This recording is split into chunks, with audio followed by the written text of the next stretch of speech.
مطابق ہیں اور تعلیم و تربیت کے لیے اچھی ہیں، ان کو اختیار کیا جانا چاہیے تاکہ آنے والی نسلیں جو ہیں وہ ترقی کریں، جس طرح کلام مقدس میں خداوند نے ہمیں سکھایا۔ اور جب تم روزہ رکھو، کوئی خاص وقت نہیں ہے، کوئی خاص بندش نہیں ہے، روزہ ہے ضرورت کے لیے۔ لیکن وہ کون سا روزہ ہے جو ترقی دیتا ہے؟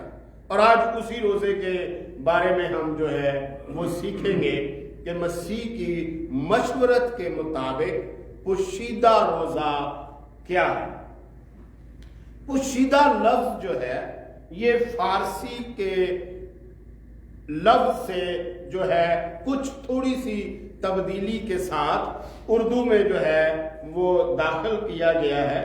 اس کا مطلب ہے پردے میں رہنا، اس کا مطلب ہے خفیہ رہنا، اس کا مطلب ہے کسی بھی دوسرے کو اس چیز کے بارے میں علم نہ ہونا جو آپ کر رہے ہیں۔ ایک خاص گروپ یا ایک خاص شخص تک کسی چیز کو محدود رکھنا اور دوسروں سے الگ رہنا، پوشیدہ رہنا جو ہے وہ کہلاتا ہے۔ اور روزے کی ڈیفینیشن، تعریف جو ہے وہ ہم سب لوگ جانتے ہیں، کسی مخصوص وقت میں اپنے آپ کو کسی چیز سے روکے رکھنا جو ہے وہ روزہ کہلاتا ہے۔ اگر ہم متی کی انجیل اس کا 4 باب اور اس کی 14ویں اور 15ویں آیت پڑھیں تو ہمیں ملے گا کہ روزہ جو ہے وہ ہمیں چند باتوں کا مخفف لگتا ہے۔ ایک ایسی چیز روزہ رکھتا ہے جو ہم بتاتا ہے کہ آدمی کس مشکل میں سے گزر رہا ہے۔ آئیے میں آپ کے لیے اس کو پڑھتا ہوں، مقدس متی کی انجیل اس کا 4 باب، اس کی 9واں باب ہے اور اس کی ہے 14ویں اور 15ویں ہے۔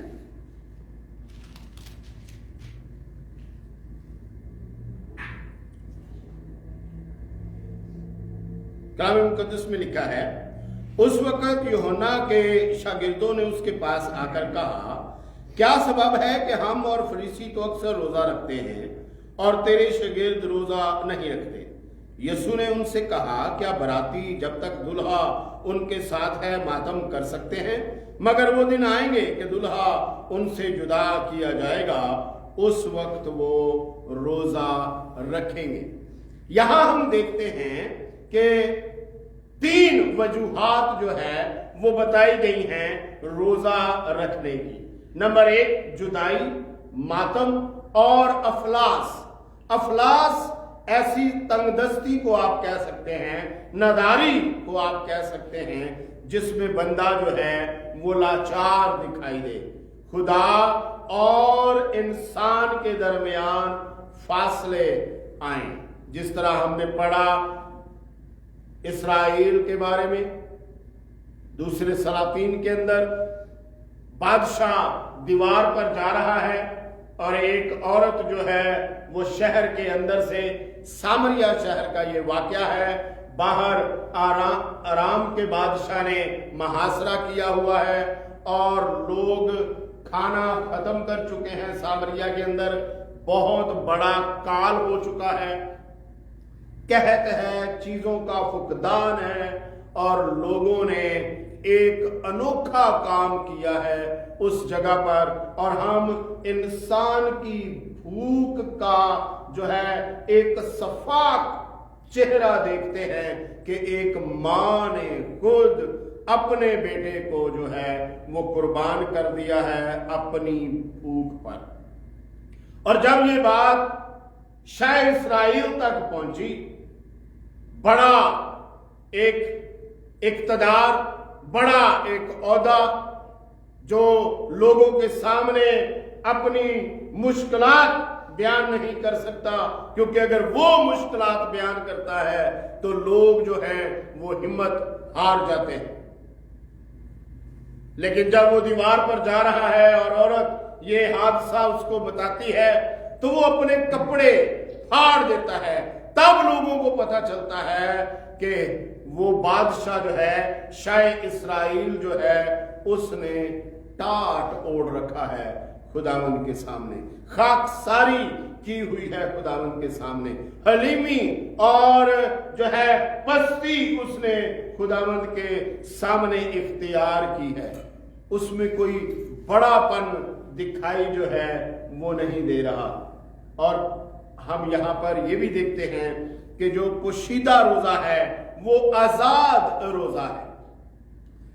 جب تم روزہ رکھو، جب کسی بھی وقت، کبھی بھی، کوئی بھی آپ کو مشکل آ جاتی ہے، لیکن وہ روزہ کیسا ہونا چاہیے؟ متی کی انجیل کے 23ویں باب میں خداوند نے بڑی وضاحت کے ساتھ چند فقیوں اور فریسیوں کے ساتھ بات کرتے ہوئے اس بات کو ہم وہاں سے آخذ کر سکتے ہیں کہ نمبر 1، یہ بغیر بتائے ہونا چاہیے۔ پوشیدہ روزہ وہ ہے جو بغیر بتائے رکھا جاتا ہے۔ متی کی انجیل اس کا 23واں باب 11ویں اور 12ویں آیت میں آپ کو ملے گا۔ اور یہ بغیر اداسی کے ہونا چاہیے، بغیر اجر کی تمنا کے ہونا چاہیے، اور چوتھے نمبر پر بغیر اچھائی کی توقع کے ہونا چاہیے، اور پھر 5ویں نمبر پر بغیر خود نمائی کے ہو، اور 6 نمبر پر بغیر خود پرستی کے، اور 7ویں نمبر پر بغیر ظاہرہ دکھاوے کے ہونا چاہیے۔ کیونکہ یہاں پر خداوند متی کی انجیل اس کے 15ویں باب کی 9ویں اور 8ویں آیت میں یوں کہتے ہیں،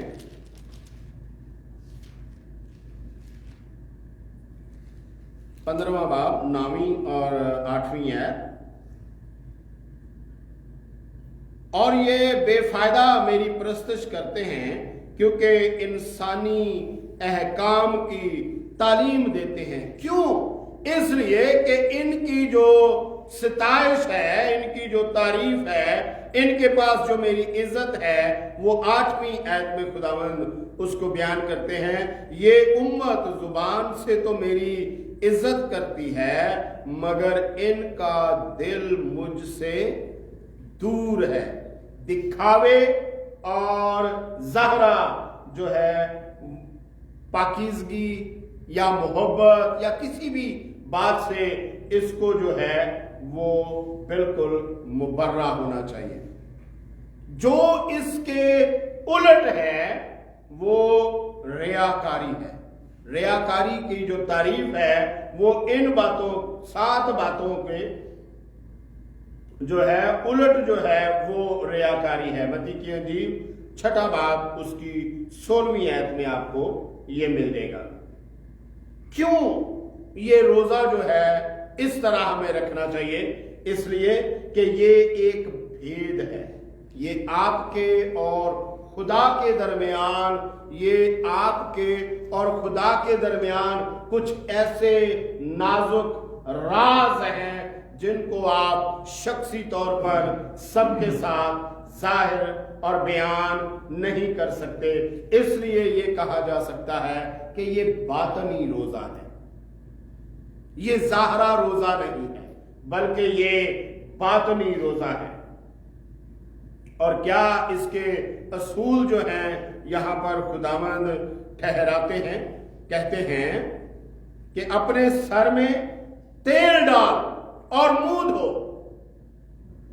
یہاں پر جب مفلسی، جدائی اور دکھ تجھے آ دبائیں تو تو اپنی ماضی کی یادوں کو جو خداوند کے ساتھ گزاری گئی ہیں ان کو یاد کر سکتے ہیں۔ آپ خداوند کے ساتھ گزرے پل آپ یاد کر سکتے ہیں۔ متی کی انجیل اس کا 16واں باب اس کی 9ویں آیت میں جب شاگرد روٹی لانا ساتھ بھول گئے تو خداوند نے کہا خمیر سے خبردار رہو۔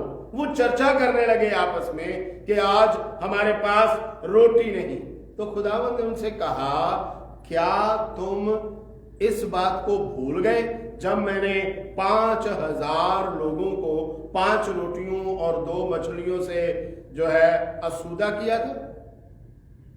تو ہمیں اپنی زندگی میں ان خوبصورت لمحات کو جو خداوند کے ساتھ گزارے ہیں یاد کرنا ہے، کیونکہ تیل یہاں پر جو ہے وہ لطافت یا کسی چیز کے عرق حاصل کو بیان کرتا ہے۔ ان تمام لمحات کو اکٹھا کریں جو آپ کی زندگی میں خداوند کے ساتھ گزرے ہوئے ہیں۔ اگر آپ ایک سرسری نظر انجیل کے اوپر جو ہے وہ ڈالیں اور اس کے اندر چلتے چلتے آپ گزریں تو آپ کو ایک طائرانہ نظر کے اندر خداوند یسوع مسیح بہت سارے ہجوم کے درمیان کھڑے نظر آئیں گے، کہیں تعلیم دیتے نظر آئیں گے، کہیں شفا دیتے نظر آئیں گے، کہیں بات کرتے نظر آئیں گے، کہیں تلقین کرتے نظر آئیں گے، کہیں نصیحت کرتے نظر آئیں گے۔ آپ ان باتوں سے لطف اندوز ہو سکتے ہیں کیونکہ وہ سب ہمارے کردار ہیں، وہ سب صورتوں میں، ان سب باتوں میں کہیں نہ کہیں مجھے اپنا آپ دکھائی دیتا ہے۔ خدا نے کہیں نہ کہیں یسوع مسیح کے ذریعے سے مجھے اس بڑی مصیبت سے نکالا ہے جس مصیبت میں گرفتار تھا، بالکل اس 38 برس کے مفلوج کی طرح کہ خدا خود میرے پاس آ کر کہہ رہا ہے کیا تو تندرست ہونا چاہتا ہے؟ اور خداوند شفا سے اسے ہمکنار کرتے ہیں۔ اور پھر داؤد 45 زبور کی 17 آیت میں اور 63 زبور کی 6 آیت میں وہ کہتا ہے کہ خداوند کو میں یاد کروں گا اپنی مشکلات کے اندر، اپنی مصائب کے اندر، اپنے دکھوں کے اندر، اپنے غموں کے اندر، کیونکہ اس کو یاد کرنے سے غم کی شدت جو ہے وہ ماند پڑ جاتی ہے۔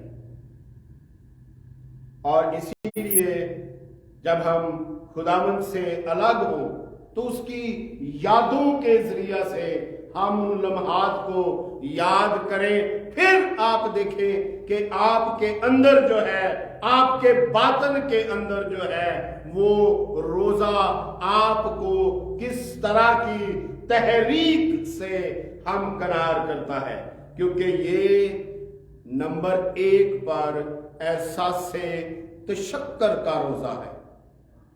احساس تشکر کا مطلب یہ ہے ایسا احساس جس میں شکر گزاری کی ایسی نوعیت ہو جس طرح پالوس کہتے ہیں کہ اب میں زندہ نہ رہا بلکہ مسیح مجھ میں زندہ ہے، اور اب جو میں زندگی گزارتا ہوں مسیح کے سبب سے زندگی گزارتا ہوں۔ اس کو یاد کیجئے ان لمحات کو کہ وہ آپ کے پاس آیا، وہ آپ کے درمیان رہا، اس نے نمبر 3 پر بیماریاں اٹھا لی، غموں کو برداشت کیا، بھوکوں کو آسودہ کیا، بے قدروں کی قدر بڑھا دی اس نے، اور اپنی جان گناہ کی قربانی کے لیے پیش کر دی۔ یہ 7 باتیں خداوند یسوع مسیح کی 33 سالہ زندگی کے اندر انسان کے لیے، میرے اور آپ کے لیے ایسے سنہرے مقام ہیں جنہوں نے ہمیں اپنی جگہ پر بحال کر دیا، کھڑا کر دیا، اور ہمیں ان ساری چیزوں سے جو ہے وہ آسودہ کیا ہے۔ وہ ہمارے درمیان آ گیا۔ اس لیے یسایہ کہتا ہے اس لیے ہمارے لیے ایک لڑکا تولد ہوا اور ہم کو ایک بیٹا بخشا گیا، سلطنت اس کے کندھے پر ہوگی اور اس کا نام عجیب، مشیر، خدائے قادر، ابدیت کا باپ اور سلامتی کا شہزادہ ہوگا۔ پھر وہ ہمارے درمیان رہا۔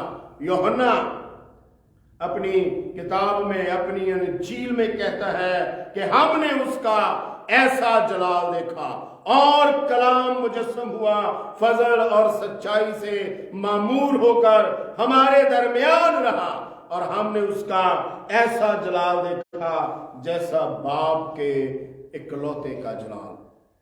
اور پھر ہم یسایہ 53 بار جب پڑھتے ہیں تو ہم اپنے آپ کو ایک ایسی شخصیت کے سامنے پاتے ہیں جو شاید ہی دنیا میں اس جیسا پیار، اس جیسی محبت جو ہے وہ کوئی کسی کے ساتھ بانٹے۔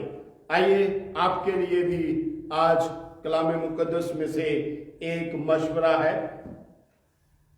زبور کی کتاب، اس کا 30 زبور اور اس کی 4 آیت کلام مقدس میں لکھا ہے،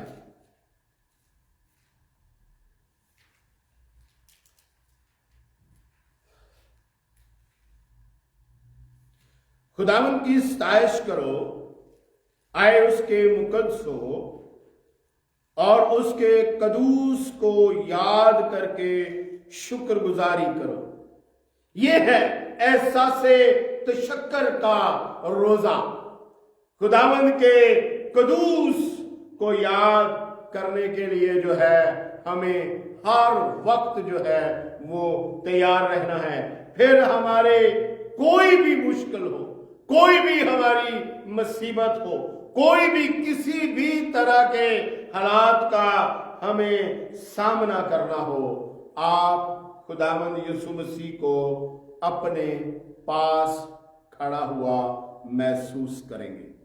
اگر آج ہم ان روزوں کے ایام میں اپنے آپ کو اس طرح کے احساس تشکر سے لبریز نہیں پاتے تو ہمارے لیے یہ سوچنے کا مقام ہے کہ ہم کس سمت جا رہے ہیں، ہماری جو ہے وہ منزل کون سی ہے اور ہم نے کون سا راستہ جو ہے وہ اختیار کیا ہوا ہے۔ آئیے آج اپنی زندگیوں پر سوچیں، ہم کہاں جا رہے ہیں، ہماری منزل کیا ہے اور ہماری زندگی کے مقاصد کیا ہیں اس دنیا میں رہتے ہوئے۔ خداوند اس کلام کے سبب سے مجھے اور آپ سب کو بڑی برکتوں سے نوازے۔ آئیے دعا کریں۔ ہمارے درمیان استاد محترم تشریف فرما ہے تو درخواست کی جاتی ہے کہ کلام خدا کے لیے دعا میں جماعت کی رہنمائی کرے اور جماعت کو کلمات برکات کے ساتھ رخصت کرے۔ خداوند یسوع مسیح میں ہمارے آسمانی باپ، ہمارے زندہ خداوند ابراہیم، اسحاق اور یعقوب کے خدا، ہم خداوند یسوع مسیح کے پیارے، عجیب، مقدس، جلالی نام کے وسیلے سے تیرے پاس آتے ہیں۔ پیارے خداوند اس کلام کے لیے تیرا شکر کرتے ہیں، تیری تعریف، تیری حمد کرتے ہیں۔ پیارے خداوند اپنے جلال کے لیے استعمال کر۔ پیارے خداوند ہم سب کی رفاقت کو بابرکت بنا۔ جو بہن بھائی یہاں پر موجود نہیں، خداوند ان کو اپنے ہاتھ میں محفوظ رکھ اور تیرا پیارا نام جلال پائے۔ روت اور ولسن کو خداوند طاقت دے، تندرستی دے، تیرا نام جلال پائے۔ یوسف کے ساتھ ہو پیارے باپ، تیرا عظیم ہاتھ اس کے پاس ہو، خداوند اس کو طاقت دے۔ ہم سب کو خاص برکت دے خداوند یسوع مسیح کے پیارے، عجیب، مقدس، جلالی نام سے مانگتے ہیں، آمین۔ اب ہمارے خداوند یسوع مسیح کا فضل، خدا باپ کی محبت، پاک روح کی شراکت اب سے لے کر ہمیشہ تک ہم سب کے ساتھ ہوتی رہے، آمین۔